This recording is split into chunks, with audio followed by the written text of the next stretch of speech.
आप लोगों की जो अभी की क्लास है वो भी मैथ्स की रहेगी। सर से मेरी बात हो गई है, उनकी ना अभी भी तबीयत थोड़ी ख़राब है, गले में प्रॉब्लम है, ठीक है।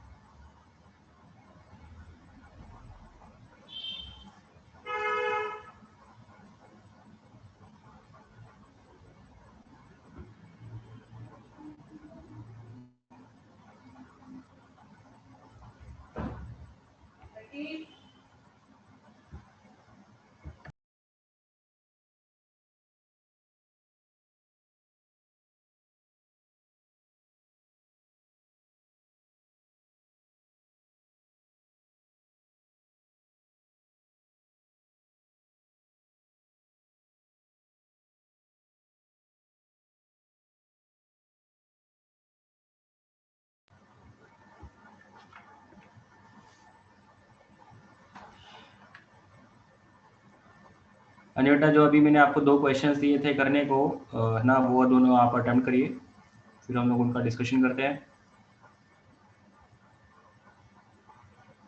सर ये आपकी मैथ्स की क्लास है अभी? हाँ जी।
सर आपने क्वेश्चन दिया था तो फर्स्ट वाले काम 3:5 आ रहा है। Yes sir. 3:5 आ रहा है। 3:5। Yes sir. Okay. Yes sir.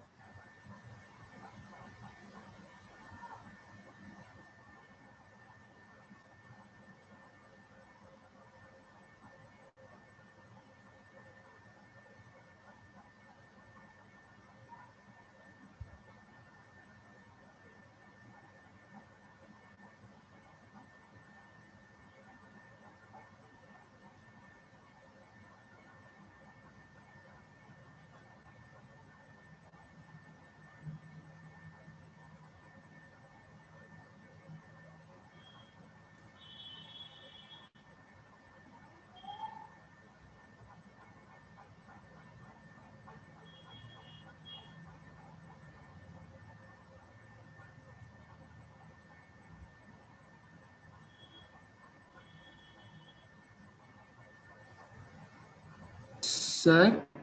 हाँ जी सर हम किस चीज का वेट कर रहे हैं? जो आपको दो क्वेश्चंस दिए हैं उन दोनों क्वेश्चंस को कर लीजिए। आप लोग कर लिए क्या? सर वो तो मैंने पहले कर लिए थे ब्रेक में। Okay good. यस सर, अगला सब भी लोगों ने कर लिए हैं तो डिस्कस कर लें फिर। यस सर कर लिया था सर पहले। Yes. ओके चलिए फिर डिस्कस करते हैं हम लोग।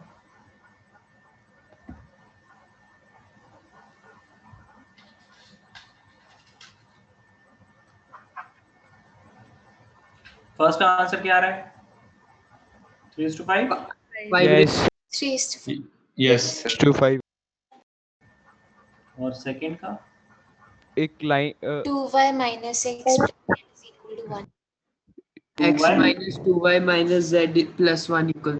यस सर यही आ रहा यही आ रहा है जो ये श्रेय ने बोला एक बार दोबारा से बोलेंगे। Sir. 2x x minus 2 y minus z plus 1 equals to 0. x minus 2y है माइनस z plus 1. प्लस मैंने 1 भी सेम बोला था सर. -1 आ जाएगा. Equal to -1 plus. ठीक है। सब लोग बीच में बोल रहे होते हैं तो पता नहीं चलता है। कोई एक जन बता दीजिए। x minus 2y minus z equals to -1 1 ठीक है। सबका यही आ गया क्या? यस सर किसी को यस दिक्कत है? Sir Yes sir. देखिए ये है ना लोकस वाला क्वेश्चन है, तो एक बार मैं आपको बता देता हूँ अगर किसी को भी दिक्कत आ रही है उस लोकस वाले क्वेश्चन में। नॉर्मली जब हम लोग 2D में बात करते हैं तो हम लोग लोकस वाले क्वेश्चंस को करने के लिए जिस पॉइंट का लोकस निकालना होता है तो उस पॉइंट को हम लोग क्या अज्यूम कर लेते हैं, h, k मान लेते हैं, क्योंकि वहां पे दो ही कोऑर्डिनेट है तो इसलिए हम लोग h, k मान लेते हैं। यहाँ पे जब आपको एक ऐसा लोकस निकालना है जो कि दो पर्टिकुलर पॉइंट से इक्वल डिस्टेंस पे है, तो हम लोग क्या करेंगे, जो वेरिएबल पॉइंट है P उसको h, k तो मान नहीं सकते क्योंकि यहाँ पे तो तीन कोऑर्डिनेट है, तो हम लोग मान लेते हैं अल्फा, बीटा, गामा। तो वेरिएबल पॉइंट इस तरीके से कंसीडर किया जाता है। तो अब आपने क्या करना है, जो दोनों पॉइंट दिए गए हैं क्या क्या है, 0, 2, 3 और दूसरा B पॉइंट है 2, -2, 1। तो P का A से डिस्टेंस, P का B से डिस्टेंस, वो दोनों इक्वेट कर लेंगे और फिर फाइनली में जाके हम लोग अल्फा, बीटा, गामा को किससे रिप्लेस कर देंगे, एक्स, वाई, जेड से रिप्लेस कर देंगे। ऐसे करते हैं ना वहां पे भी, फाइनली एच के को एलिमिनेट कर देते हैं एक्स और वाई से।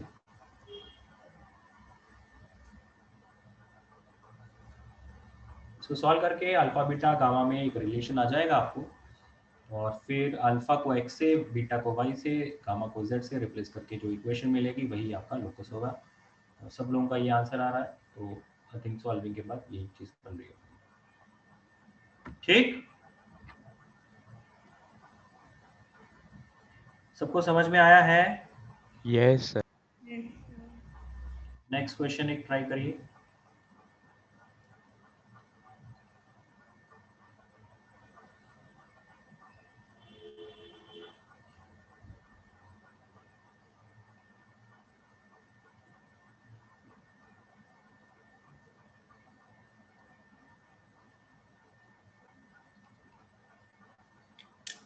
करिए बेटा ट्राई।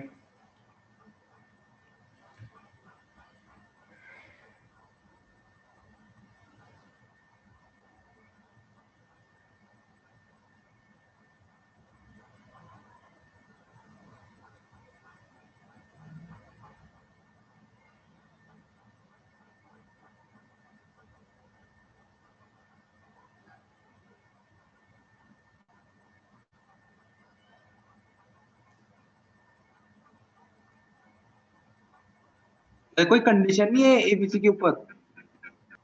नहीं, एबीसी के टर्म्स में निकालना है। अच्छा ओके सर। एबीसी के टर्म्स में रूट निकालना पी है। स्क्वायर प्लस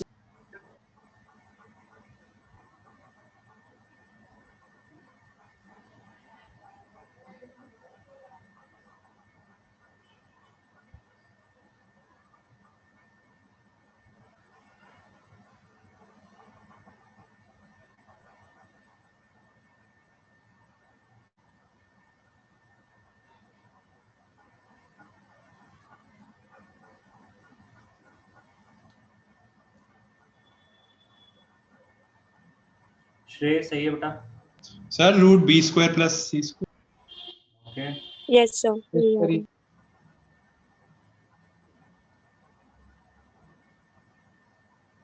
बाकी लोग भी करिए, बताइए।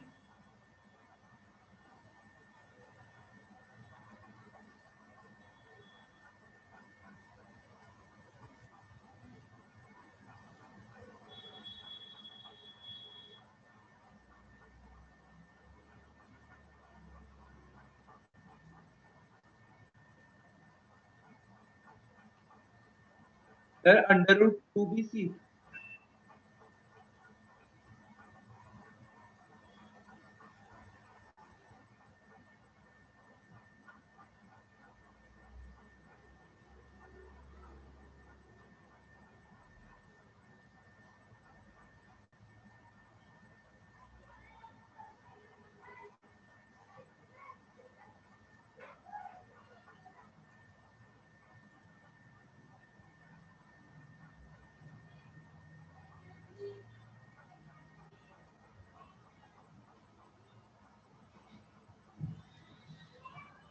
हाँ जी, थर्ड का आंसर क्या आ रहा है?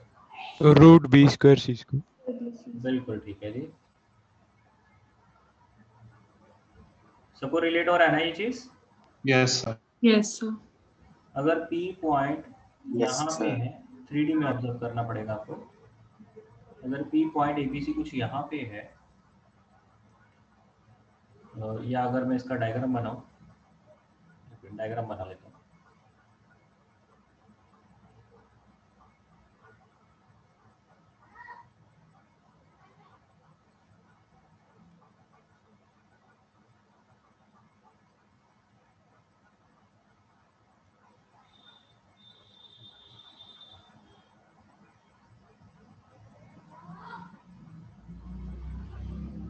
ये वाला P पॉइंट है, दिस पॉइंट इज P, जिसके कोऑर्डिनेट्स ABC।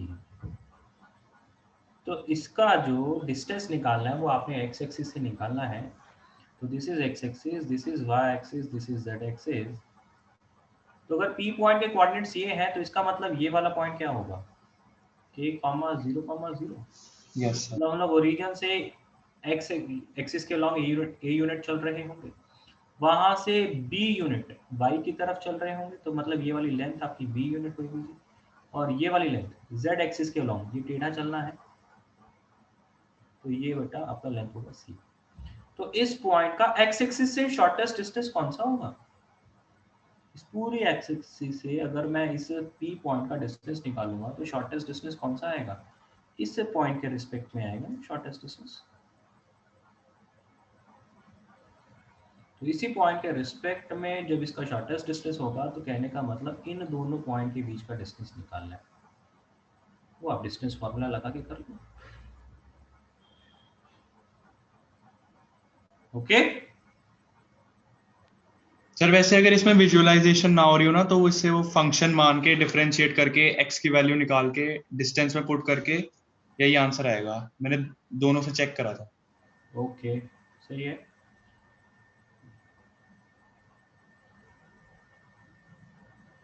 सबको ये समझ में आया है? थर्ड में कोई दिक्कत तो नहीं है किसी को?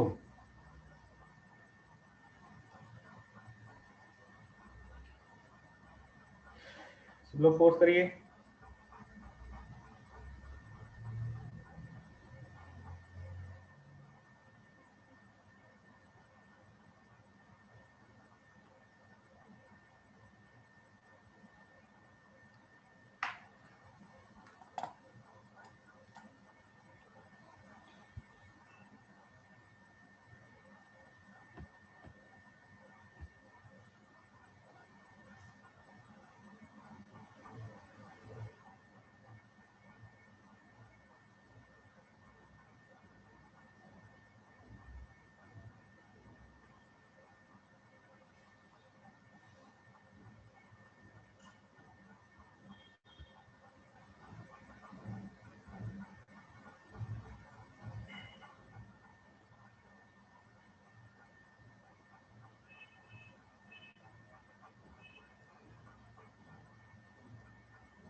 शिवम बेटा आंसर डिस्कस करते हैं।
इसको डिस्कस करें।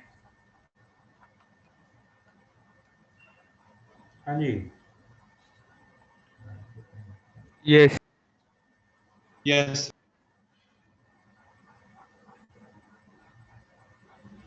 Yes sir. मान लीजिए ये P पॉइंट है और ये Q पॉइंट है, और यहाँ से जो प्लेन है, जैसा प्लेन होएगा, ठीक है, 3D में ऑब्जर्व अगर आप करेंगे तो ये एक प्लेन बन के आ रहा होगा। अगर मैं इसको थोड़ा डायग्राम वाइज बनाऊँ तो कुछ ऐसा प्लेन होगा। तो यहाँ पे ये प्लेन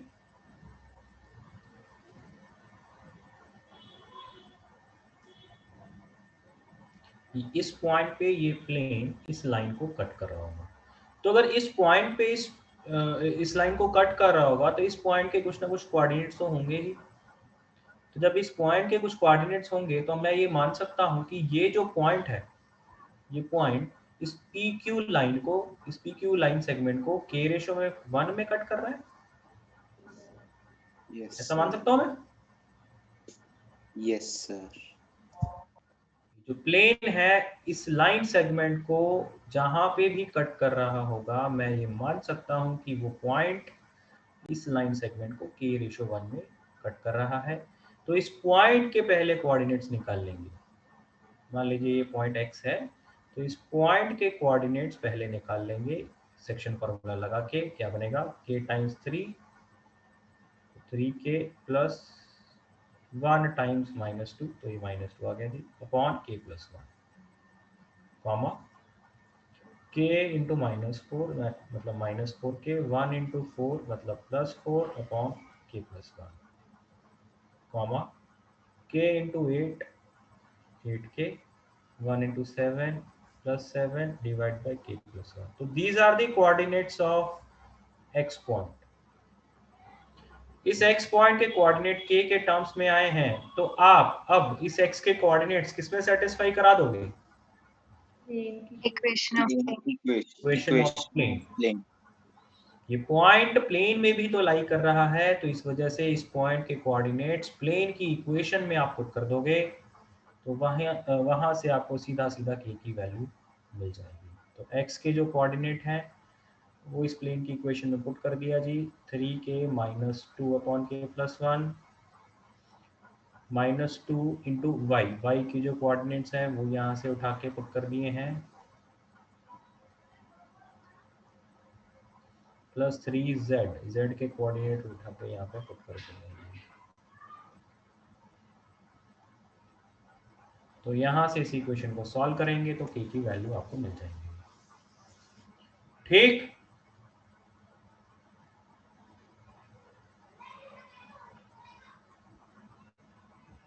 हाँ जी, सबको समझ में आया है? यस सर 1/3 आ रहा था। Yes, sir. 1/3 आ रहा. Yes sir. Okay, good.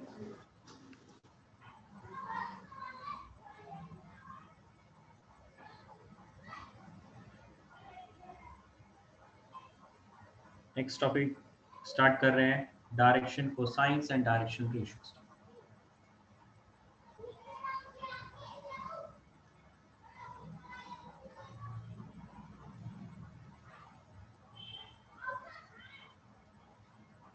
पहले हम लोग बात करेंगे डायरेक्शन कोसाइंस की।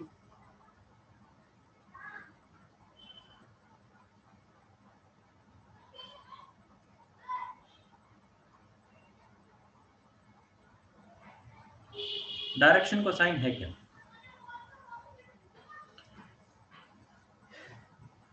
पहले हम लोग इनकी डेफिनेशन एक बार लिख लेते हैं। If alpha beta gamma are the angles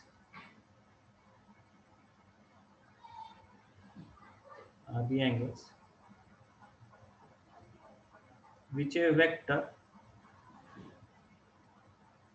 OP makes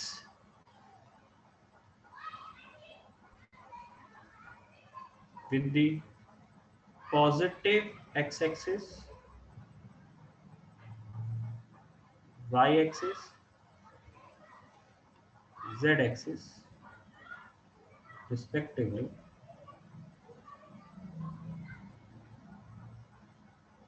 then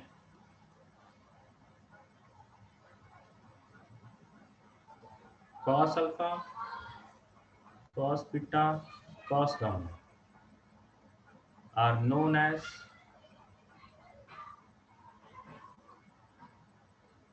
direction cosines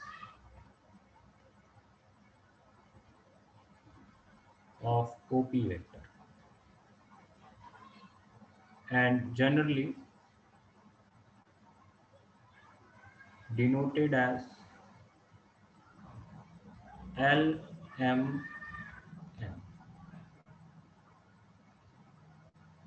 सबसे पहले बात हम लोग कर रहे हैं डायरेक्शन कोसाइन की। डायरेक्शन कोसाइन है क्या? मान लीजिए ये हमने डायग्राम बनाया, ये एक्स एक्सिस है, ये वाई एक्सिस है, ये जेड एक्सिस है जी, और ये पॉइंट O है, कोई P पॉइंट यहाँ पे है।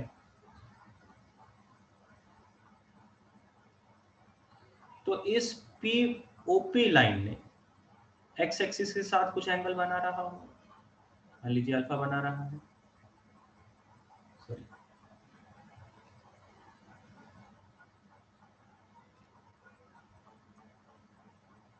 वाई एक्सिस के साथ कुछ एंगल बना रहा होगा, मान लीजिए बीटा बना रहा है, जेड एक्सिस के साथ कुछ एंगल बना रहा होगा, मान लीजिए गामा बना रहा है। देखिए ये जो एंगल है मैं यहाँ पे 2D में शो कर रहा हूँ, इसलिए ऐसा लग रहा है कि ये क्लॉकवाइज है, बट एक्चुअल में कोई भी क्लॉकवाइज नहीं है। सबके सब आप इस तरीके से रिलेट करो कि भाई मुझे वाई एक्सिस से, ठीक है, जब आप एक्स एक्सिस से भी चालू करते हो तो आप हमेशा क्या है कि भाई एक्स एक्सिस के अलॉन्ग चल के उसे ओपी लाइन तक लेके जाते हो। तो वैसे ही हम लोग यहाँ पे ये कह रहे हैं कि भाई ओ वाई लाइन से ओपी लाइन पे रोटेट करा रहे हैं। अब वो क्लॉकवाइज है या एंटी क्लॉकवाइज है उसकी कोई बात नहीं है। ओके, सबको समझ में आया इतना? ठीक है ना? Yes sir. तो ये जो भी एंगल हैं, इन एंगल्स के कॉस वैल्यूज अगर आप कैलकुलेट कर लेते हैं, cos alpha, cos beta, cos gamma, तो ये डायरेक्शन कोसाइंस कहलाएंगे of the R vector, sorry of the OP vector. और इन डायरेक्शन कोसाइंस की वैल्यू, एक जो भी cos alpha, cos beta, cos gamma की वैल्यू आएगी, ऑब्वियसली बात है 0 से 1 के बीच में जो आएंगी वैल्यूज, तो ये जो इनफैक्ट -1 से 1 बोल सकते हैं। तो आप इन cos alpha, cos beta, cos gamma को रिप्लेस कर देते हो LMN से। जो भी कॉस अल्फा आएगा वो L से डिनोट कर लिया जाता है, जो भी कॉस बीटा आएगा उसको M से रिप्लेस कर देते हैं, और जो भी कॉस गामा आएगा उसको N से रिप्लेस कर देते हैं। तो कोई भी वेक्टर जो x axis, y axis, z axis के साथ अल्फा बीटा गामा एंगल बनाए, तो cos alpha, cos beta, cos gamma क्या कहलाएंगे? उसके डायरेक्शन कोसाइंस, और उनको रिप्लेस कर दिया जाता है LMN से। और साथ में यहाँ पे जो रिलेशन बन जाता है वो क्या होता है जी, कि भाई L square plus M square plus N square हमेशा क्या रहेगा? 1 के इक्वल 1 रहेगा। उसका रीजन क्या है जी? वो वेक्टर से r upon r I cap upon कि भाई अगर ओपी वेक्टर ले ही रहे हैं तो ओपी वेक्टर को for the timing X I cap plus Y J cap plus Z K cap ले लेंगे तो कॉस अल्फा एक्चुअल में होगा क्या? x upon under root of x square plus y square OP plus vector का dot product with i cap upon magnitude of OP vector upon i magnitude of i cap होगा ये? Yes sir. Yes sir. OP vector और i vector के बीच में angle निकालना है हमें, तो कॉस अल्फा यही तो होता है, राइट? तो ओपी वेक्टर की ये वैल्यू डाल के क्या cos alpha x upon under root of x square plus y square plus z square आ जाएगा। Yes sir. Similarly cos beta क्या आ जाएगा?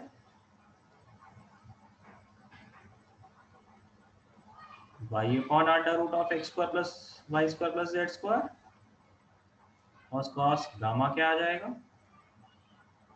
Z upon x. तो हो रहा है ना प्रूफ कि cos square alpha plus cos square beta plus cos square gamma क्या होगा 1 के बराबर, और उन्हीं को तो रिप्लेस किया गया है एलिमेंट से। हो गया प्रूफ?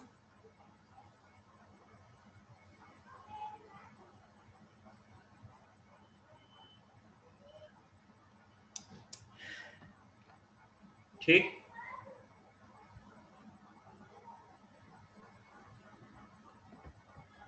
सबको समझ में आया है? यस। और यहाँ पे बेटा अल्फा बीटा गामा के लिए है ना ऑटोमेटिकली ये कंडीशन बन जाती है कि अल्फा बीटा गामा आपने हमेशा 0 से पाई ही लेने हैं।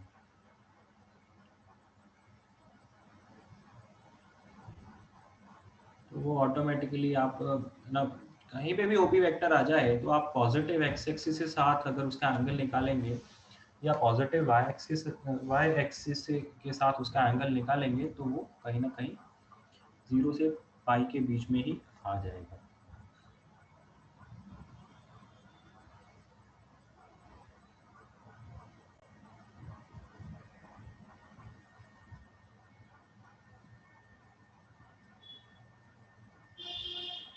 ठीक, समझ में आया था?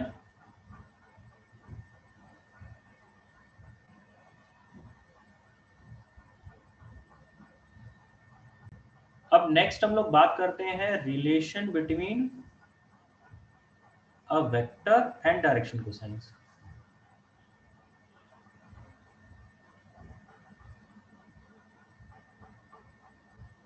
डायरेक्शन कोसाइंस को शॉर्ट में ना डीसी लिख देते हैं, ठीक है ना? तो आप किताबों में भी ये चीज पढ़ रहे होंगे डीसी या फिर डीआर। डीआर मतलब डायरेक्शन रेशियोस।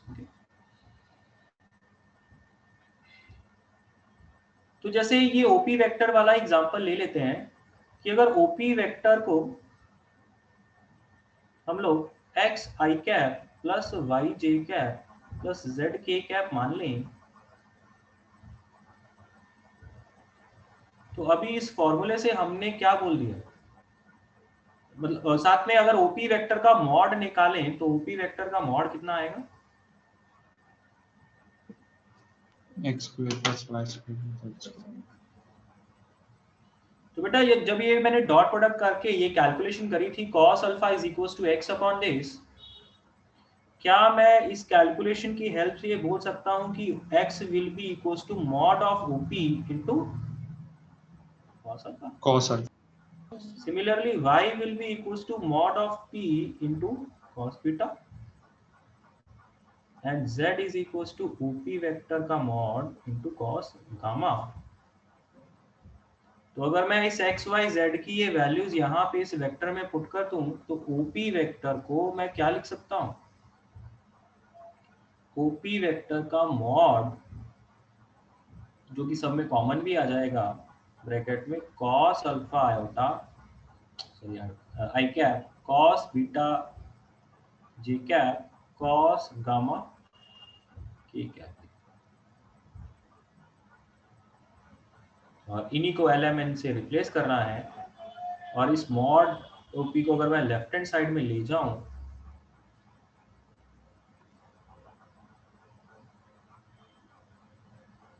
तो ऐसा लिख सकता हूं,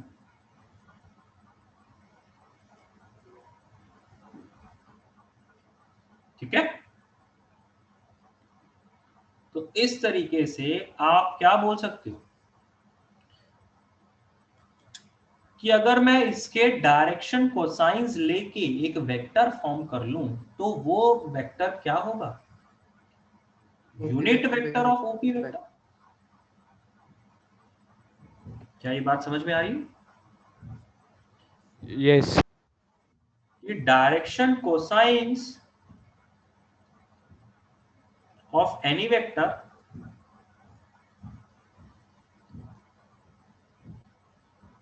are the components of its unit vector.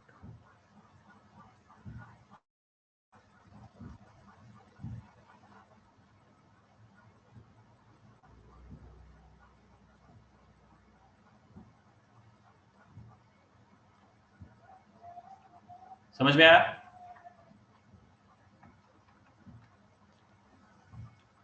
पहले हमने डायरेक्शन कोसाइंस की डेफिनेशन पढ़ी, डायरेक्शन कोसाइंस होते क्या है, कि कोई भी वेक्टर अगर आप कंसीडर कर लें उसका x axis, y axis, z axis के साथ जो एंगल आएगा उनकी कॉस वैल्यू डायरेक्शन कोसाइंस है, जिनको एलिमेंट से हम लोग रिप्लेस कर सकते हैं, ठीक। फिर उनकी वैल्यूज कैलकुलेट करेगी कि कॉस अल्फा, कॉस गामा ये सब किसके बराबर आएंगे जी, ठीक। और फिर हम लोग जो कैलकुलेशन हम लोग कर रहे हैं उसी का आपस का रिलेशन अब बना रहे हैं कि अगर वेक्टर के साथ उसके डायरेक्शन कोसाइंस को रिलेट करना पड़े तो क्या होगा। तो किसी भी वेक्टर के जो डायरेक्शन कोसाइंस है वो क्या रिप्रेजेंट करते हैं, उसके यूनिट वेक्टर के कंपोनेंट्स बन जाते हैं, उसके यूनिट वेक्टर के कंपोनेंट डायरेक्शन कोसाइन बन जाते हैं। तो क्या मैं यहां से ये बोल सकता हूं कि अगर मुझे कोई वेक्टर पता है तो मैं उसका डायरेक्शन कोसाइंस निकाल सकता हूं, मैं ये बोल सकता हूं? यस सर, बोल सकते हैं। और क्या मैं ये बोल सकता हूं कि अगर मुझे कोई वेक्टर के डायरेक्शन कोसाइंस पता है और साथ में अगर मैं आपको उसका मैग्नीट्यूड भी दे दूं तो फिर मैं वो वेक्टर कैलकुलेट कर सकता हूं?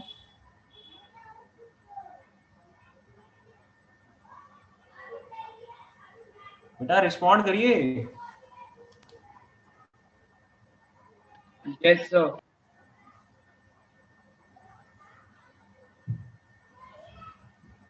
सबको ये बात समझ में आ रही है ना, डायरेक्शन कोसाइंस और वेक्टर आपस में किस तरीके से कनेक्टेड हैं। अगर एक चीज पता है तो दूसरी चीज कैलकुलेट करी जा सकती है, ओके। Yes sir. अब आगे चलते हैं।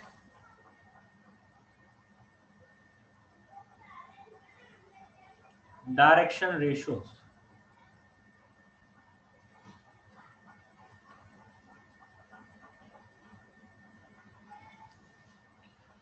पहले डायरेक्शन कोसाइंस के बारे में बात हुआ, अब डायरेक्शन रेशियोज के बारे में बात करेंगे। तो डायरेक्शन रेशियोज की जो डेफिनेशन है वो क्या है, डायरेक्शन रेशियोज, देखिए नॉर्मली जो डायरेक्शन कोसाइंस है वो हम लोग वेक्टर के लिए रिप्रेजेंट करते हैं, और जो डायरेक्शन रेशियोज है वो हम लोग लाइन के लिए लिखते हैं। हम लोग 3D में लाइन की इक्वेशन भी बनाते हैं, तो जब 3D में लाइन की इक्वेशन हम लोग लिखते हैं तो वहां पे ज़्यादातर हम लोग डायरेक्शन रेशियोज यूज करते हैं। तो इसीलिए मैं जो यहाँ पे टर्म भी लिखूंगा तो direction ratios of a line, एक लाइन के आप बोल सकते हो या फिर आप एक वेक्टर के बोल सकते हो। ज्यादातर हम लोग डायरेक्शन रेशियोज एक लाइन के लिए यूज करते हैं। तो direction ratios of a line और a vector are proportional to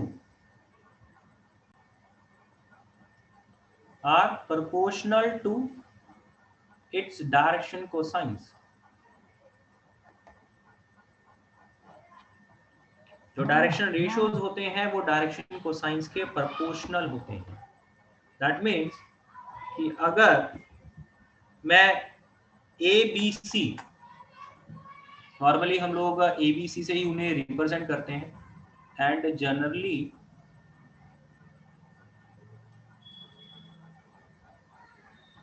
denoted by ABC।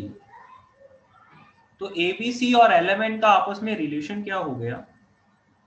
Therefore, A upon L, B upon M and C upon N, ये तीनों क्या हो जाएंगे? कांस्टेंट के बराबर। कांस्टेंट। रेशियो के बराबर हो जाएंगे, इनके रेशियोज बराबर हो जाएंगे। These are proportional। इसका मतलब क्या है कि जो डायरेक्शन कोसाइंस अगर आपको पता है उनका अगर मैं डबल कर दूं तो मेरे को उसका डायरेक्शन रेशियो मिल जाएगा, ट्रिपल कर दूं तो भी डायरेक्शन रेशियो मिल जाएंगे, 4 टाइम्स कर दूं तो भी डायरेक्शन रेशियोज मिल जाएंगे, हाफ टाइम कर दूं तब भी, -2 टाइम्स कर दूं। सो ये होता क्या है? डायरेक्शन रेशियो सिग्निफाई क्या करता है? वही हम लोग बात कर रहे हैं बेटा, अभी बहना पूरी बात होने दीजिए।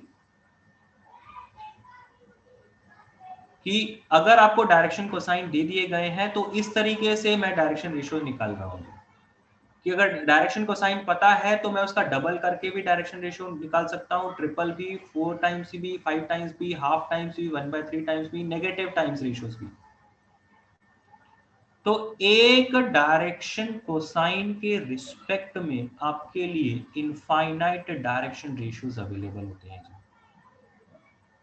डायरेक्शन रेशियो को ये एक सिंगल वैल्यू नहीं आता, इनफाइनाइट वैल्यू आता है कॉरस्पॉन्डिंग टू एक सिंगल डायरेक्शन कोसाइन। एक डायरेक्शन कोसाइन के रिस्पेक्ट में आपके इनफाइनाइट डायरेक्शन रेशियोज बन सकते हैं। अब ये कोई एक फिक्स वैल्यू नहीं है, जो आप सिग्निफिकेंस की बात कर रहे हो ये कोई फिक्स वैल्यू नहीं होती है। आप इसकी वैल्यू को है ना कम ज्यादा कर सकते हैं, मतलब सबको डबल कर दिया, सबको ट्रिपल कर दिया तो भी वो सेम ही चीजों को वो रिप्रेजेंट करेगा। रिप्रेजेंट कर किसको रहा है? कोई सिंगल वैल्यू नहीं बोल रहा, सारी की सारी वैल्यूज एक ही चीज को रिप्रेजेंट करती है। वो रिप्रेजेंट करते हैं एक लाइन की डायरेक्शन को, एक लाइन की डायरेक्शन को। देखिए अभी आप लोगों ने लाइन की इक्वेशन नहीं लिखा है, लेकिन मैं आपको यहाँ पे है ना इसका सिग्निफिकेंस समझाने के लिए लाइन का एक हल्का सा एग्जांपल लूंगा। नॉर्मली हम लोग लाइन की इक्वेशन लिखते हैं x minus x1 upon a, y minus y1 upon b, z minus z1 upon c। इस टाइप की लाइन की इक्वेशन लिखी जाती है, जो कि हम लोग आगे जाके पढ़ेंगे। ये a b c ये सब क्या है? इनके डायरेक्शन रेशियोज होते हैं। जो उस लाइन के डायरेक्शन रेशियोज हैं उनकी वैल्यू यहाँ पे आती है।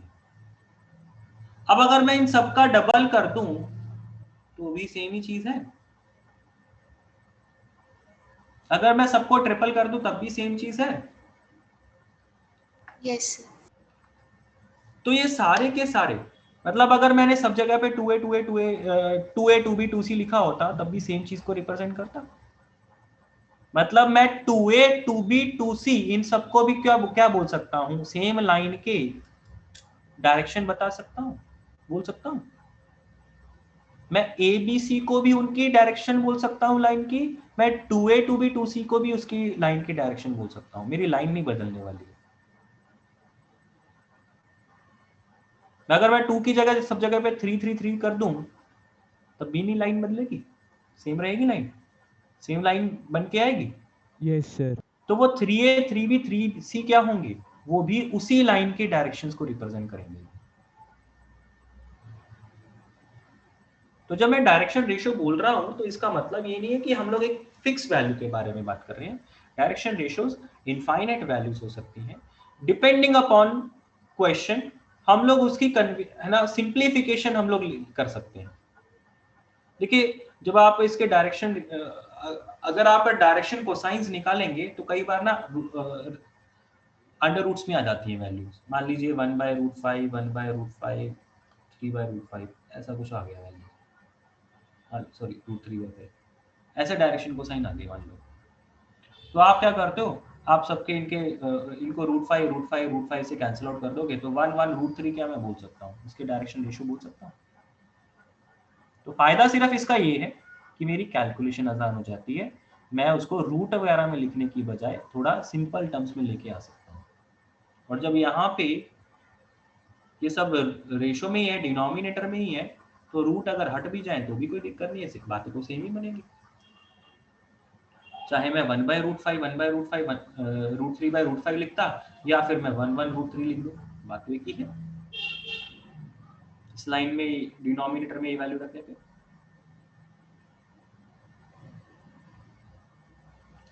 समझ में आया?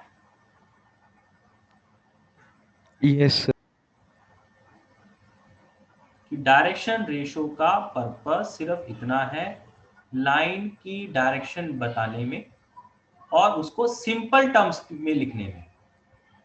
रूट के टर्म्स लिखने की बजाय हम लोग सिंपल टर्म्स में उसकी डायरेक्शन बताना चाह रहे हैं, सिर्फ इतना सिग्निफिकेंस। अगर कोई बंदा ये कहे कि सर क्या हमारा काम तो डायरेक्शन कोसाइन से बन ही रहा था, तो हमें डायरेक्शन रेशो की कोई अलग से नीड क्या है, तो नीड ऐसा नहीं है बेटा। आपकी बात बिल्कुल सही रहेगी कि अगर डायरेक्शन कोसाइन ही सफिशिएंट है एक लाइन की इक्वेशन के बारे में बताने में, ठीक है।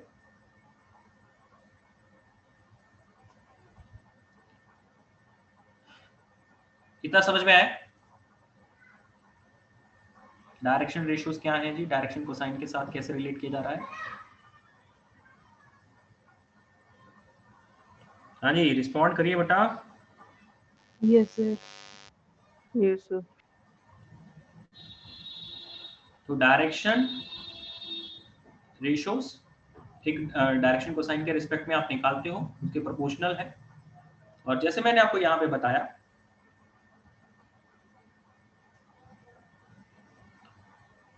For any vector with fixed direction cosines there are infinite direction ratios.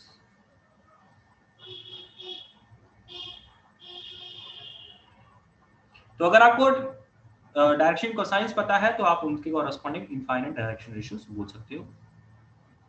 And इसका उल्टा भी, अगर आपको किसी के लिए डायरेक्शन रेशियोज पता है तो डायरेक्शन कोसाइंस वहां से कैसे निकलेंगे? For a given direction ratios there are two possible direction cosines.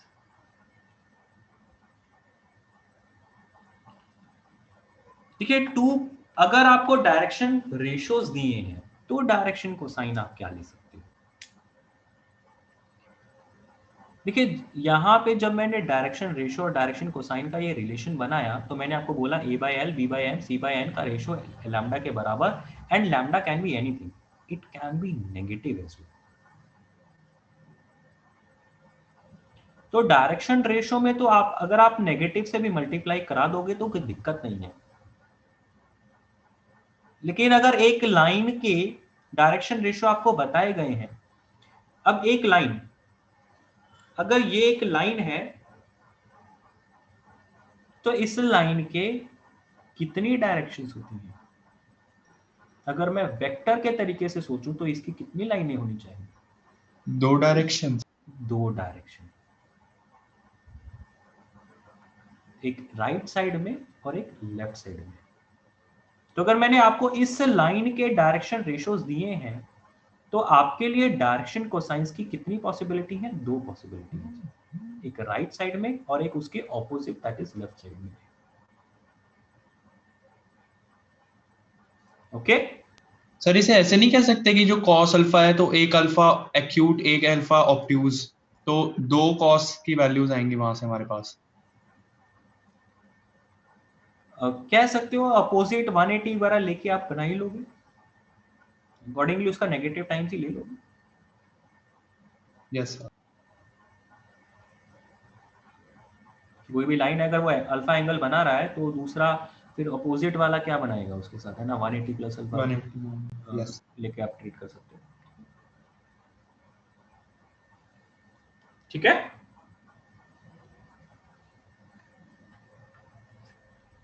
समझ में आया है? तो अगर आपको डायरेक्शन कोसाइन पता है फिर तो आप इस इक्वेशन को यूज करके आप एबीसी निकाल लोगे। दैट मींस अगर आपको एलएमएन पता है तो इस इक्वेशन को यूज करके आप एबीसी निकाल लोगे। अगर आपको एबीसी पता है तो एलएमएन कैसे निकालना है, तो यही भी मैं लिख रहा हूं for a given direction ratio. तो एलएमएन क्या आएंगे, एल की वैल्यू आ जाएगी cos inverse a by under root of a square plus b square plus C square. M की वैल्यू आएगी plus minus b by under root of a square b square c square and N की value आएगी plus minus c by under root of a square b square c square. आप इसी equation को use करके आप element निकाल लोगे ना। एल की वैल्यू क्या आएगी, ए बाय लैम्डा, बी एम की वैल्यू क्या आएगी, बी बाय लैम्डा, एन की वैल्यू आएगी सी बाय लैम्डा। अब जब तीनों एल एम एन तीनों की वैल्यूज आपने निकाल ली है तो एल एम एन में एक फिक्स्ड फॉर्मूला पढ़ा था ना आपने, क्या पढ़ा था, L L square square plus N square plus N square has to be 1। तो वो एल की वैल्यू ए के टर्म्स में लैम्डा के टर्म में आ गई, एम की वैल्यू बी ए लैम्डा के टर्म्स में आ गई, एन की वैल्यू सी लैम्डा के टर्म्स में आ गई। वो सारी वैल्यूज आप वहां पे पुट कर देंगे उस इक्वेशन में, तो वहां से लैम्डा आ जाएगा। जैसे ही लैम्डा आया वो लैम्डा यहाँ पे पुट करके आपको एल ए बी सी के टर्म्स में आ गई, M B A B C के टर्म्स में, N B A B C के टर्म्स में। तो ये आंसर आपको मिलेंगे और उन स्क्वायर की वजह से ही प्लस माइनस भी आ रहा है आपको। ओके, कितनी थ्योरी समझ में आई है कि अगर डायरेक्शन कोसाइन पता है तो डायरेक्शन रेशियो कैसे निकालना है, डायरेक्शन रेशियोज अगर पता है तो डायरेक्शन कोसाइन कैसे निकालना है।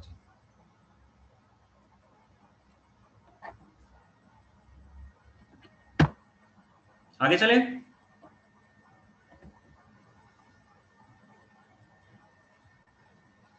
अब direction ratios of a line joining two points. अगर आपको किसी एक लाइन के डायरेक्शन रेशियोज निकालने हैं और उसके बारे में आपको बोला गया है कि उसके दो पॉइंट गिवन है जी, मान लीजिए P पॉइंट दिया गया है, x1 y1 z1, Q point दिया गया है x2 y2 z2। तो direction ratios of line PQ will be, इस PQ लाइन के जो डायरेक्शन रेशियोज होंगे वो क्या होंगे, x2 minus x1, y2 minus y1, z2 minus z2। ये कोई फिक्स वैल्यू नहीं है, अगर आप इनका सबका डबल कर देंगे तो भी आप भूल सकते हो। ठीक है, मैं इसको ऐसा करता हूँ, थोड़ा ज्यादा जनरलाइज लिखने के लिए मैं इसको सबको लैम्डा टाइम्स कर देता हूँ। डायरेक्शन रेशियोज कोई फिक्स वैल्यू नहीं होता, मैं बार बार बोल रहा हूँ। मैं सिर्फ इससे ये सिखाना चाह रहा हूँ आपको कि भाई अगर आपको दो पॉइंट दिए गए हैं तो डायरेक्शन रेशियो उस लाइन के क्या होंगे, सीधा सीधा उनके कोऑर्डिनेट्स का सब्ट्रैक्शन कर दीजिए, एक्स का आपस में, वाई का आपस में, जेड का आपस में। तो वो जो वैल्यूज आपको मिलेंगी वो डायरेक्शन रेशियोज ही होंगी लाइन की। अब अगर आप उसका डबल करके उन्हें लिखना चाहते हैं तो वो आपकी इच्छा है, ट्रिपल करना चाहते हैं आपकी इच्छा है, हाफ करना चाहते हैं आपकी इच्छा है। तो सबका डबल कर देंगे तो भी जो नई वैल्यूज आएंगी वो भी डायरेक्शन रेशियोज ही बनेंगी, ट्रिपल करेंगे जो नई वैल्यूज आएंगी वो भी डायरेक्शन रेशियोज ही होंगी। तो अब इतना है ना जनरलाइज करने की ऐसी नीड तो है नहीं, सीधा सीधा सब्ट्रैक्शन ही कर लो, वैल्यूज ही निकाल लो वही। जब वो भी तो डायरेक्शन रेशियो है तो इसका मतलब अगर मैं लैम्डा यहाँ पे ना भी लिखता तो भी कोई दिक्कत नहीं थी ना।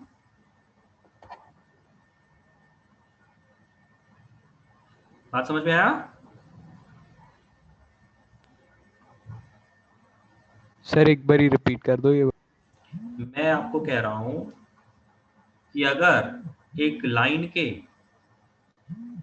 डायरेक्शन रेशियोस आपने कैलकुलेट करने हैं जिसके कोऑर्डिनेट्स आपको दोनों पता हैं, तो क्या होगा, सिंपली आप उनके कोऑर्डिनेट्स का सब्ट्रैक्शन कर दीजिए, वही आपके डायरेक्शन रेशियोस रिप्रेजेंट करेंगे। अब अगर आप उन सबको डबल कर देंगे तो जो नई वैल्यूज आएंगी वो भी डायरेक्शन रेशियोज होंगी। ट्रिपल कर देंगे तो वो भी आपकी डायरेक्शन रेशियोज होंगी। 4 टाइम्स कर देंगे तो वो भी डायरेक्शन रेशियोज होंगी। 5 टाइम्स कर देंगे वो भी डायरेक्शन रेशियोज होंगी। तो फिर वो उन सब की मल्टीप्लिकेशन की कोई नीड तो है नहीं है सच। Yes, sir. फिर ये बोल सकता हूँ कि भाई जो सब्ट्रैक्शन से वैल्यूज आएंगी वो डायरेक्शन रेशियोज आएंगी। क्यों इतना कॉम्प्लिकेशन में जाना। Okay, sir. नीड है तो मल्टीप्लाई भी कर देंगे, नीड नहीं है तो सीधा सीधा उनके सब्ट्रैक्शन को बोल देंगे, यही डायरेक्शन रेशियोज आएंगे। ठीक है ना। Okay, sir.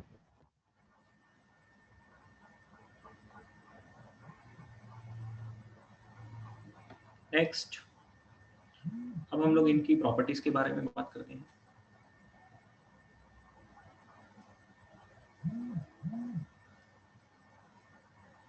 सर ये सब चीजें हमने 2D के लिए क्यों नहीं करी कभी? के लिए जरूरत ही नहीं पड़ती।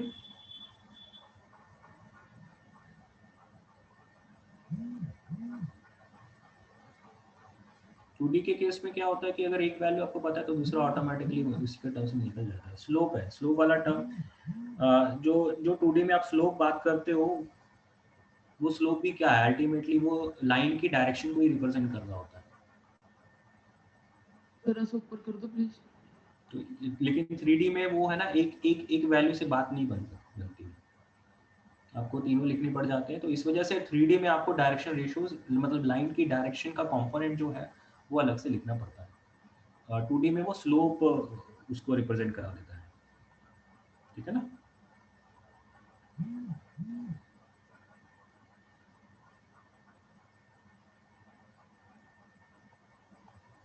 सर जरा सा ऊपर कर दो प्लीज।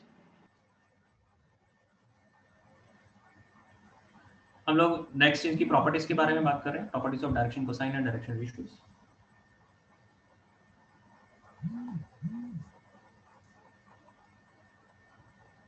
सर कोई ऊपर करने के लिए कह रहा है।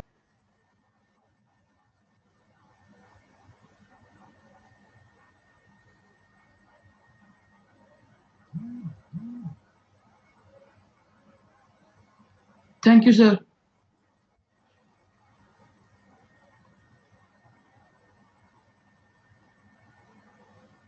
सॉरी,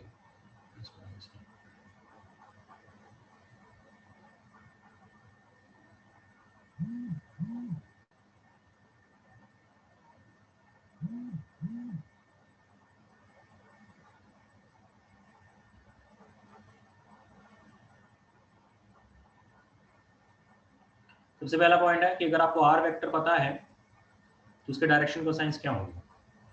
अभी थोड़ी देर पहले हमने बात करा था कि वेक्टर और डायरेक्शन कोसाइन का क्या रिलेशन है। तो डायरेक्शन कोसाइंस कैलकुलेट करने के लिए हम लोग उसका यूनिट वेक्टर बना लेंगे। तो इसके यूनिट वेक्टर के जो कंपोनेंट आएंगे वही आपके डायरेक्शन कोसाइंस होंगे, राइट। तो जो चीजें हमने पढ़ ली है ना, उन्हीं सब की समरी हम लोग इस प्रॉपर्टी में लिख रहे हैं, ताकि अगर आप ये प्रॉपर्टीज पढ़ लेंगे, याद कर लेंगे तो सारा का सारा याद हो जाएगा। और इसमें 2-3 पॉइंट एक्स्ट्रा आ जाएंगे। Direction cosines of parallel vectors are same. अगर कोई भी दो पैरेलल वेक्टर के बारे में बात बोली गई है, उनके डायरेक्शन कोसाइंस सेम होगा।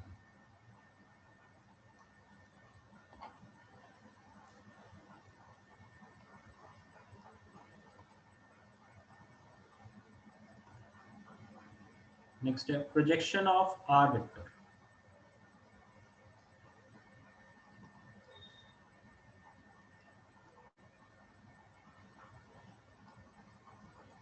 On coordinate axis are.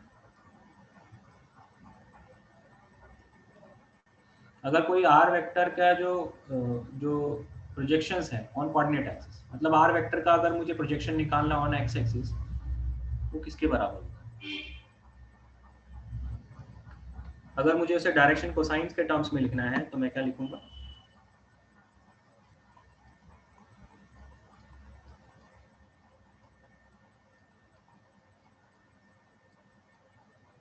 ये होगा ना। जैसे वो हमने x, जब हमने ओपी वेक्टर के लिए लिया था, तो ओपी वेक्टर का को हमने x I cap plus Y J plus Z के माना था। तो उस ओपी वेक्टर का प्रोजेक्शन ऑन एक्स एक्सिस क्या होगा, x के बराबर होगा, और वो x की वैल्यू हमने क्या कैलकुलेट करी थी, mod of OP vector into its direction cosine into cos alpha, किया था ये कैलकुलेट? Yes, sir.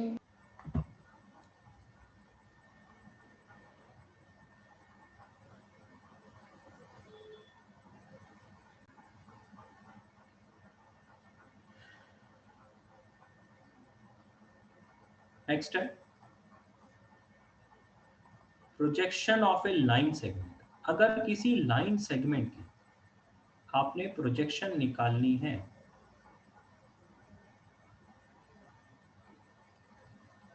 मान लीजिए वो लाइन सेगमेंट है इन दोनों पॉइंट्स का P एंड Q, अगर आपने इस लाइन सेगमेंट की प्रोजेक्शन निकालनी है on a line with direction cosines L M N is equals to, अगर PQ लाइन सेगमेंट की आपने प्रोजेक्शन निकालनी है एक लाइन के ऊपर जिसके डायरेक्शन कोसाइन LMN है, तो वो प्रोजेक्शन लेंथ किसके बराबर होगी, x2 minus x1 into L plus y2 minus y1 into M plus z2 minus z1 into N। ठीक है, ऐसा होगा। प्रोजेक्शन निकालने का तरीका क्या था,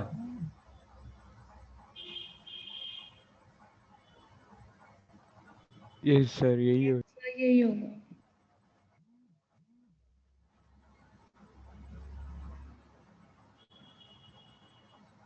जो दो वेक्टर हैं उन दोनों का डॉट प्रोडक्ट निकाल लो और उसे डिवाइड कर दो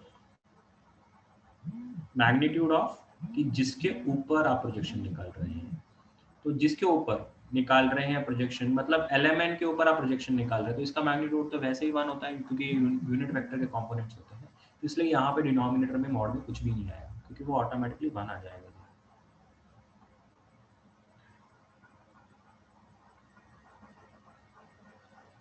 नेक्स्ट है if L1 M1 N1 and L2 M2 N2 are the direction cosines of two lines, then direction cosines of the line bisecting them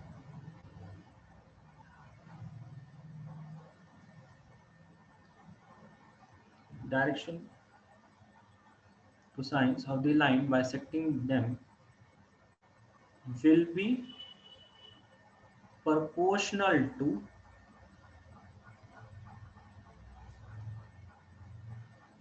L1 plus minus L2 M1 plus minus M2 N1 plus minus।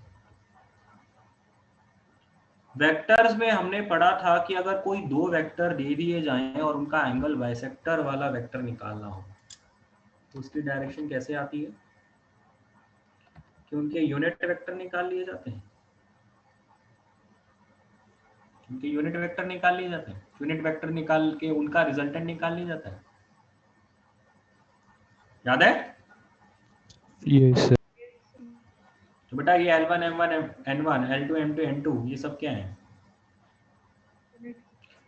Unit vector ही तो है ना, unit vector ही है ये। तो अगर मतलब इनका मैं अगर रिजल्टेंट निकाल लूं सीधा सीधा तो वो ऑटोमेटिकली क्या होगा, वो इनका एंगल बाइसेक्टर होगा, राइट। तो इनका रिजल्टेंट मतलब दोनों को या तो ऐड करना है, तो मतलब कंपोनेंट्स को ऐड किया मतलब L1 plus L2 M1 plus M2 N1 plus M2। तो अगर प्लस करेंगे तो एक एंगल बाइसेक्टर मिलेगा, माइनस करेंगे तो दूसरा वाला एंगल बाइसेक्टर मिल जाएगा, राइट।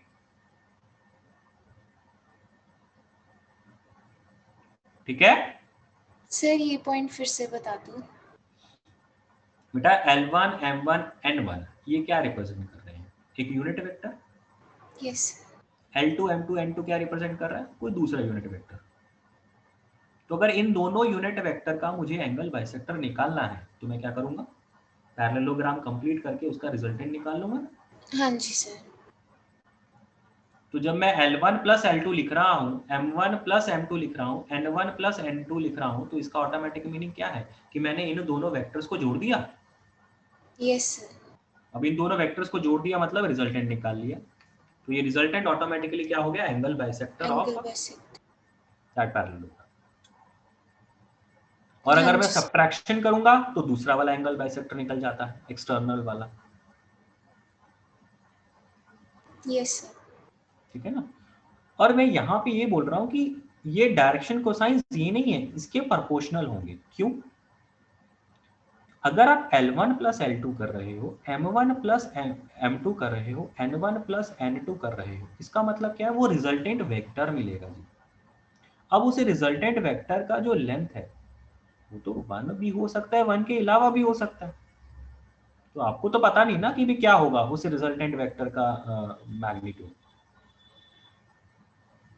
तो हमें क्या करना पड़ेगा कि ये जो भी वेक्टर आएगा L1 plus L2, M1 plus M2, N1 plus N2, ये जो भी वेक्टर आएगा इसको इसके मैग्नीट्यूड से जब डिवाइड कर देंगे यूनिट वेक्टर।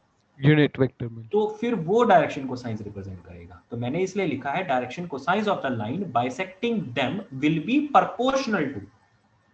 प्रोपोर्शनैलिटी कौन सी आएगी कि भाई मुझे इन तीनों को इनके मैग्नीट्यूड से डिवाइड करना होगा इस वेक्टर के, राइट?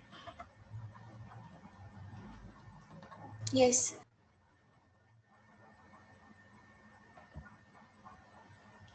नेक्स्ट है एंगल बिटवीन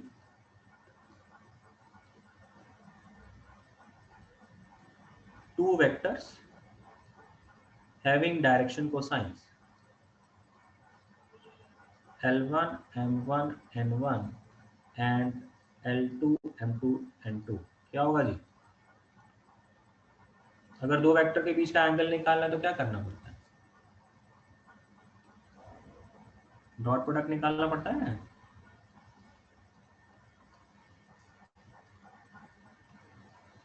तो इन दोनों का डॉट प्रोडक्ट निकालेंगे, डॉट प्रोडक्ट निकाल के उसको डिवाइड करना होता है उनके मैग्नीट्यूड से। तो मैग्नीट्यूड तो यहाँ पे दोनों का ही 1 है, तो सीधा सीधा मैं क्या बोलूँगा कि भाई इन दोनों का डॉट प्रोडक्ट निकाल लो।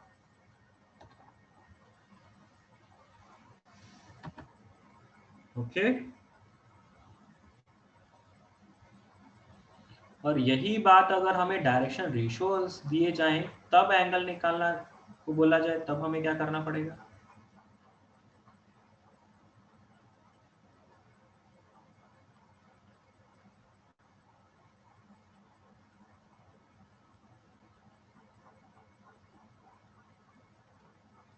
लैम्डा स्क्वायर आ जाएगा।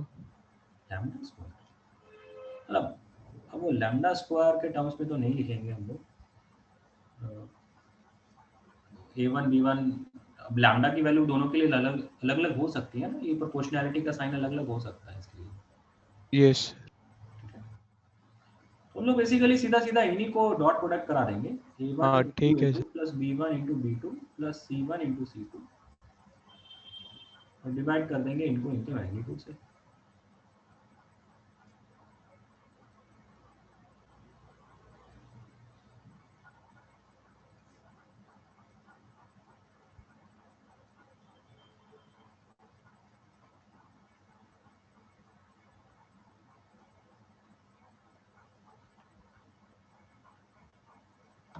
ठीक।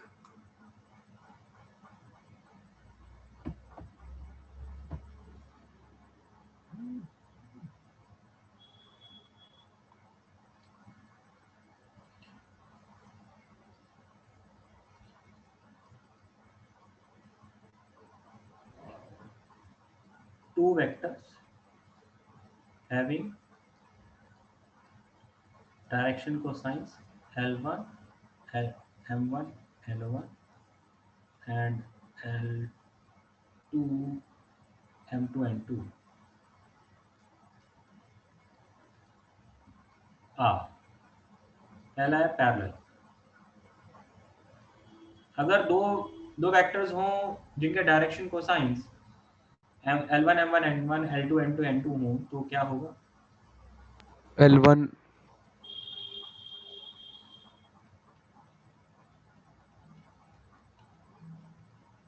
ये होगा प्लस माइनस 1 बोल देंगे। पैरेलल का मतलब है ना एंटी पैरेलल भी कंसीडर हो जाता है ना, रिवर्स डायरेक्शन कंसीडर हो सकती है। और परपेंडिकुलर, परपेंडिकुलर होगा तो क्या होगा? इज इक्वल टू 0 आ जाएगा product. Angle between them is 0 मतलब cos 90 डिग्री बन जाएगा, राइट? यस जो फॉर्मूला अभी हमने थोड़ी देर पहले पढ़ा, एंगल वो यूज हो जाएगा। And two vectors having direction ratios. देखिए सारे पॉइंट्स एक जैसे ही हैं, कोई बहुत ज़्यादा डिफरेंस नहीं है। अगर आप 2-3 पॉइंट याद रख लेंगे तो बाकी आप खुद ही रिलेट करके बना सकते हो। मैं ऑलमोस्ट सेम चीज़ ही है ना बार बार लिख रहा हूँ, अकेले अकेले पॉइंट के फॉर्म में लिख रहा हूँ, लेकिन ये सारी चीज़ें आप खुद ही बना सकते हो अगर 2-3 चीज़ें आपने रिलेट कर ली। सेम तरीके से अगर डायरेक्शन रेशियोज के बारे में बात करेंगे तो क्या होगा?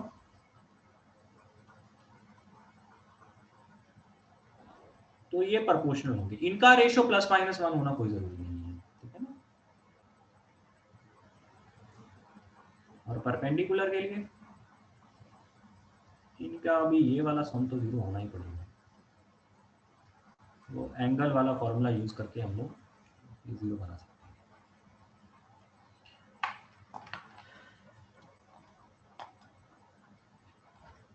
समझ में आया?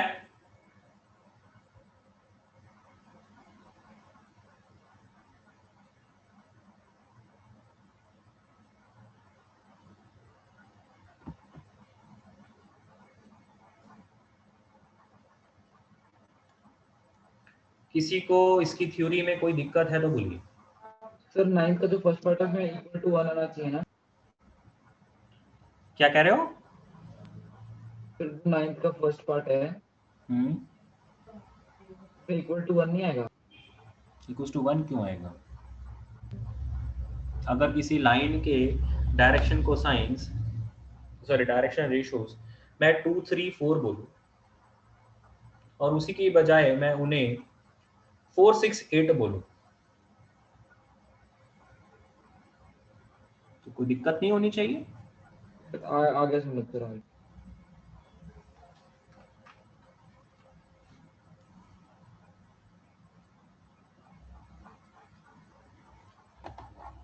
बेटा इसके ऊपर बेस्ड हम लोग क्वेश्चंस करेंगे।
हाँ जी बेटा करिए फर्स्ट क्वेश्चन पहले।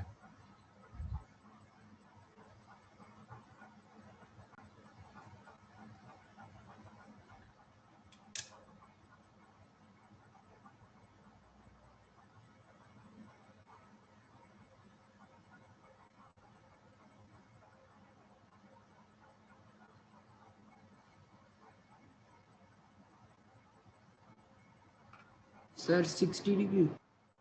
Yes, sir. 60 degree. Okay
sir second के 2 आंसर आएंगे?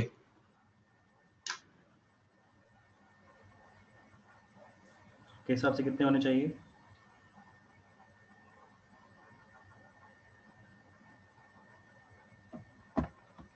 आप कंफर्म करिए।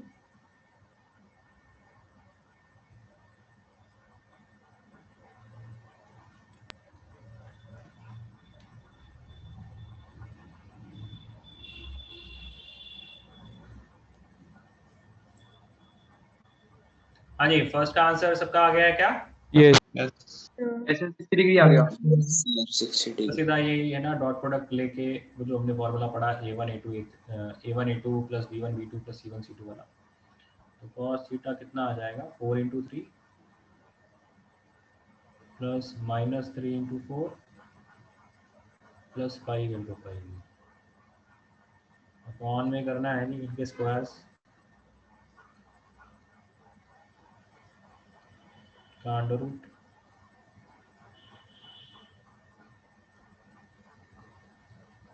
तो सिंप्लीफाई करेंगे तो ये 1/2 आ जाएगा, राइट। तो theta is 60 degree. Second 1/√3। Sir 4 answer आ रहे हैं, 4 आएंगे। मतलब 4 लाइंस पॉसिबल हो सकती। यस सर 4 हो रही है। तो और 4 क्वाड्रेंट्स में हो जाएगा। Yes sir. 4 क्वाड्रेंट्स, बेटा 3D में बात कर रहे हैं हम लोग। Sorry sir 8 quadrants. 8 quadrants. 8 octants. Yes sir. cos inverse of 1/√3 मतलब बनेगा प्लस माइनस आगे लग के एडजस्ट होते जाएंगे answer. Yes sir. Okay, sir 6 line है ये मेरे ख्याल से।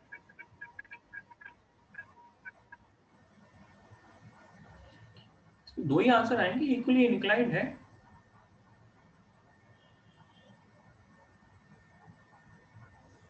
दो नहीं बोलोगे? यस सर 2 आएंगे, लग गया बता। इसका जो आंसर आना चाहिए प्लस माइनस 1/√3। यस सर यही है। हाँ यस सर। यस सर 2 यार। Yes sir. मतलब जब प्लस 1/√3 होगा तो तीनों में प्लस 1/√3 होगा, और हाँ जब जी, माइनस yes. वाला होगा तो तीनों में माइनस वाला होगा। ऐसा नहीं लेंगे कि भी पहले जो जो जो x वाला कंपोनेंट है उसको प्लस 1/√3 ले लिया और y वाले को माइनस 1/√3 ले लिया, तो फिर वो इक्वली इंक्लाइंड नहीं है।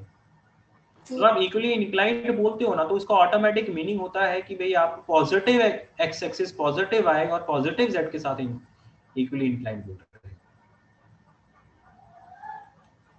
ओके, 3D में अगर बात की जाए तो 2D में कई बार है ना इन चीजों को थोड़ा हम लोग ट्विस्ट कर लेते हैं, बट 3D में इसका मीनिंग है कि भी पॉजिटिव के साथ ही एंगल बात किया जाएगा। ओके सर, यही गलती होगी।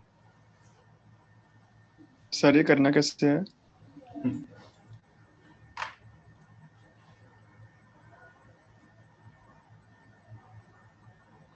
इक्वली इंक्लाइंड का मतलब क्या बेटा? Cos alpha cos beta cos gamma सब बराबर हो जाएंगे क्या? Yes sir. तो हमने जब स्टार्टिंग में बात किया था कि x आपका होगा OP vector into cos alpha ना, पाई बना लिया था ओपी वेक्टर का mod into cos beta, and z को बना लिया था ओपी वेक्टर का मॉड इनटू कॉस गामा, बनाया था ना। तो यस सर। जब ये तीनों बराबर, जब cos alpha cos beta cos gamma ये बराबर है तो बेटा x y z हो गए बराबर। Yes sir.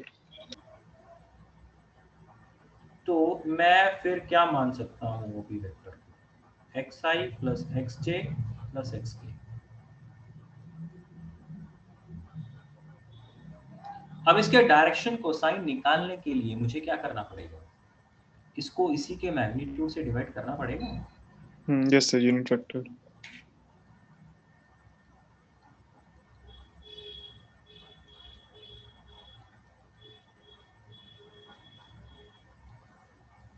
और इसका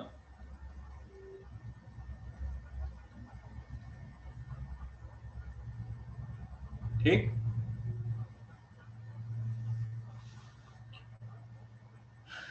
समझ में आया? इधर से 1/√3 आएगा, लेकिन आपको है ना थोड़ा बायोलॉजिकली हम लोग ये सोच सकते हैं कि भाई नेगेटिव डायरेक्शन भी तो हो ही सकती है, opposite direction. Okay, yes sir, ठीक है। या ऐसा बोल दो कि भाई जब एक्स स्क्वायर है तो एक्स स्क्वायर को जब अंडर रूट से हटाओगे तो मॉड एक्स आएगा। तो इफ एक्स इज नेगेटिव तो वो रेशो -1/√3 बन जाएगा, और अगर एक्स पॉजिटिव होगा तो वो रेशो +1/√3 बन जाएगा। ठीक, तो वहां से भी दोनों पॉसिबिलिटीज बन जाएंगी। सर मैंने L square plus M square वाले से करा था, वो जो प्रॉपर्टी है ना उसे यूज कर लिया था। हाँ, तो हाँ सेम ही बात है। L square plus M square plus N square is 1, हाँ जी दोनों सर। के बराबर है जी। हाँ वो जी। भी सही है, वो आई थिंक ज़्यादा बेटर है, मैंने थोड़ा लंबा ही कर दिया, आपका वाला ज़्यादा अच्छा है। मैंने भी वही यूज किया था। सर वैसे दोनों बात तो एक ही है, कोई मैंने भी करा हाँ हाँ, तो सही था।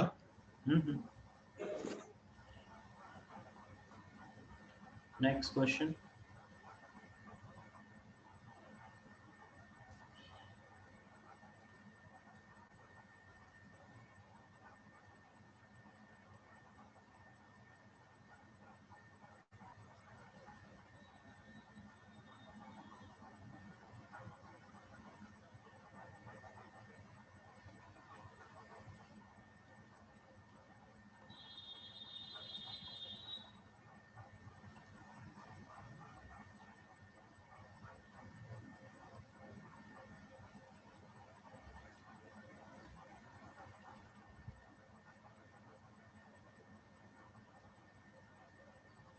करिए बेटा सॉल्व इसको।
सर फर्स्ट का 2 आंसर है, Yes. First part.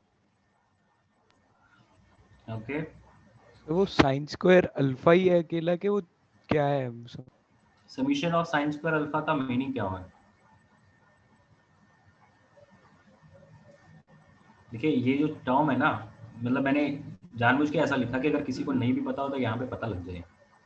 अगर आप summation of sine square alpha लिखते हैं, इसका ऑटोमेटिक मीनिंग होता है कि भाई इसके जैसे और जितने भी टर्म्स यहाँ पे पॉसिबल हैं वो सारे टर्म्स का समीशन। ओके सर 2 है यहाँ पे? 2 आ जाएगा सर फिर। 2 और है सर। आ सर जाएगा। 2 आ जाएगा। सर 2 आ जाएगा। अगले का इसका आंसर 2 आ जाएगा।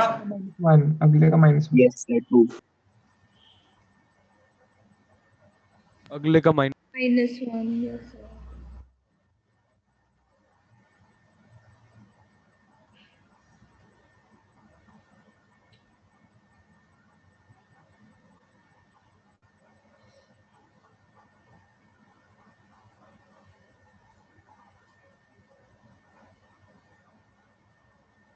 दूसरे कितना आ रहा है? -1 ना। Yes yes sir -1। Yes sir.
हाँ जी बेटा, करिए question number 4, 5।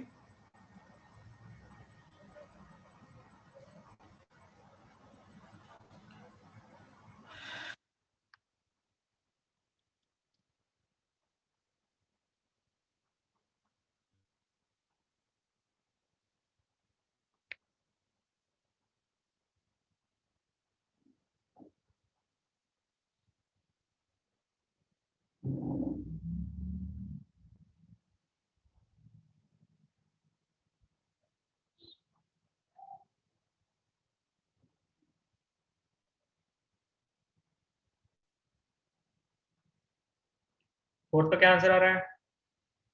Plus minus pi by 55,135। Plus minus pi by 4 नहीं बोलोगे, एंगल है ना, लाइन बता रहे हो, तो एंगल कभी नेगेटिव नहीं लेता है, ठीक है? तो पाई बाय 4 और 3 pi by 3 pi by 4। Yes, sir. Better answer. Yes, sir. तो cos square 120 degree plus cos square 60 degree plus cos square theta, या गामा बोल दो, Is equal तो to 1 1. होना चाहिए, राइट? Yes, sir. यहाँ से गामा आ जाएगा, जो कि पाई बाय 4 या फिर 3।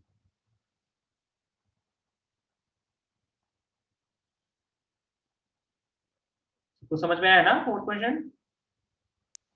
Yes, sir.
सर फिफ्थ का आंसर 4/7 माइनस 6/7 माइनस 18/7। ओके,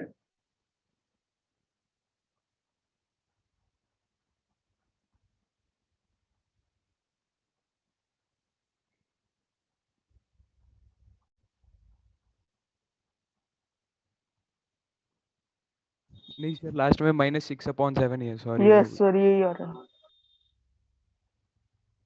एक बार फिर डिस्कस कर लेते हैं। Projection of the line joining these two points. तो बेटा इन दोनों का हम लोग वेक्टर निकाल लेते हैं। इन दोनों का वेक्टर क्या आएगा? -2i + 2j - k। ये तो इन दोनों पॉइंट्स का ज्वाइनिंग वाला है ना, लाइन वेक्टर हो गया। अब इसका डॉट प्रोडक्ट निकालना है इसके साथ।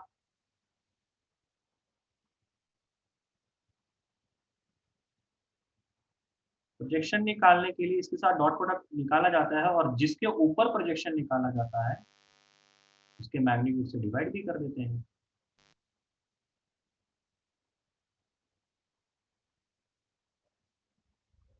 ठीक। Yes sir.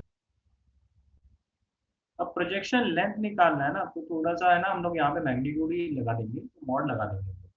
तो वो मैटर करता है कि भी हमने मतलब सेकंड माइनस फर्स्ट किया या फर्स्ट माइनस सेकंड किया, तो उससे ना प्लस माइनस का आंसर आ जाएगा आंसर में।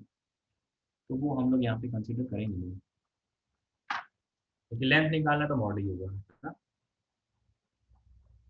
हो जाएगा फिर सॉल्व इसकी कैलकुलेशन Yes, तो। Yes sir. सबको समझ में आया फिफ्थ का सोल्यूशन? yes, sir. ये 6, 7, 8 आप लोग क्वेश्चन नोट कर लीजिए, कल की क्लास में डिस्कस करेंगे।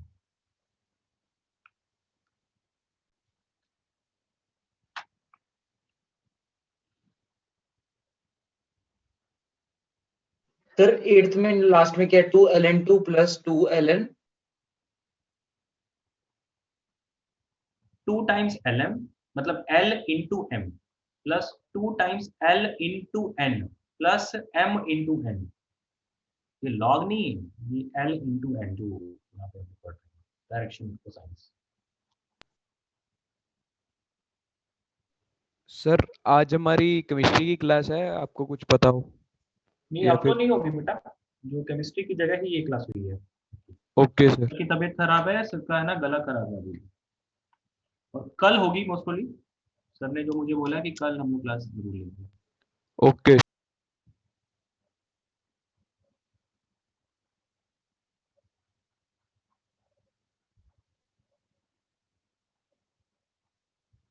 सर ये 3-4 लेक्चरों का ही है ना चैप्टर बस अब? हाँ 3 लेक्चर तो लग जाएंगे, 3 या 4। हाँ ओके सर, ओके बेटा, thank you. Thank you thank sir. You.